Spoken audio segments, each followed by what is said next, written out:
Hi everyone, welcome to my YouTube channel technology Gyan 342। आज हम बात करेंगे आरबीआई यानी भारतीय रिजर्व बैंक द्वारा 2024 में जारी किए गए नए कैश लिमिट और बैंकिंग नियमों के बारे में। ये नियम आपको जानना बेहद ज़रूरी है, खासकर अगर आप अपने घर में नकदी रखते हैं या बैंक से बड़े लेन देन करते हैं। इस वीडियो में हम इन सभी नियमों को विस्तार से समझेंगे, तो चलिए वीडियो को शुरू करते हैं। घर में कैश रखने की नई लिमिट। आरबीआई ने 2024 में कैश रखने की लिमिट को लेकर कुछ नए दिशा निर्देश जारी किए हैं। सबसे पहले यह समझना जरूरी है कि अब आप घर में कितनी भी नकदी रख सकते हैं, लेकिन इसकी कुछ शर्तें हैं। यदि आप बड़ी मात्रा में नकदी अपने पास रखते हैं तो आपके पास इसका कानूनी स्रोत और उचित दस्तावेज होना चाहिए। उदाहरण के लिए, अगर आपके पास 10 लाख रुपए से अधिक की नकदी है और आप इसका प्रमाण नहीं दे पाते तो आपको आयकर विभाग की कार्रवाई का सामना करना पड़ सकता है। ये नियम इसलिए बनाए गए हैं ताकि काले धन और अवैध नकदी के उपयोग को रोका जा सके। अगर आप सही दस्तावेज और उचित हिसाब किताब रखते हैं तो चिंता की कोई बात नहीं है, लेकिन बिना दस्तावेज के नकदी रखना अब आपके लिए मुसीबत खड़ी कर सकता है। बैंक से कैश निकालने और जमा करने के नियम। अब बात करते हैं बैंकिंग नियमों की। अगर आप बैंक से 50,000 रुपये या इससे अधिक की राशि निकालते हैं या जमा करते हैं तो आपको पैन कार्ड दिखाना जरूरी है। इसके अलावा किसी भी वित्तीय वर्ष में अगर आप 10 लाख रुपए से अधिक की नकदी जमा करते हैं तो आपको इसका विवरण आयकर विभाग को देना होगा। यह नियम इसलिए बनाए गए हैं ताकि बैंकिंग प्रणाली में पारदर्शिता बनी रहे और अवैध लेन देनों को रोका जा सके।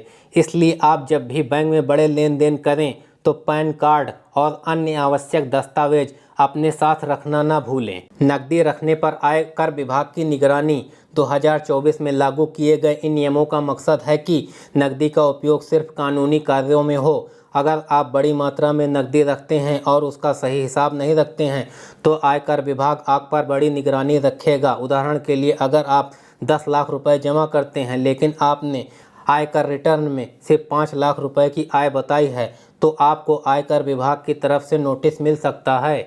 इसलिए यह बहुत ज़रूरी है कि आप अपने सभी लेन देन का सही हिसाब रखें और समय पर आयकर रिटर्न भरें। इससे आप किसी भी कानूनी समस्या से बच सकते हैं। इसके अलावा बैंकिंग से जुड़े कुछ और नियम भी हैं जिन्हें जानना आपके लिए फ़ायदेमंद हो सकता है।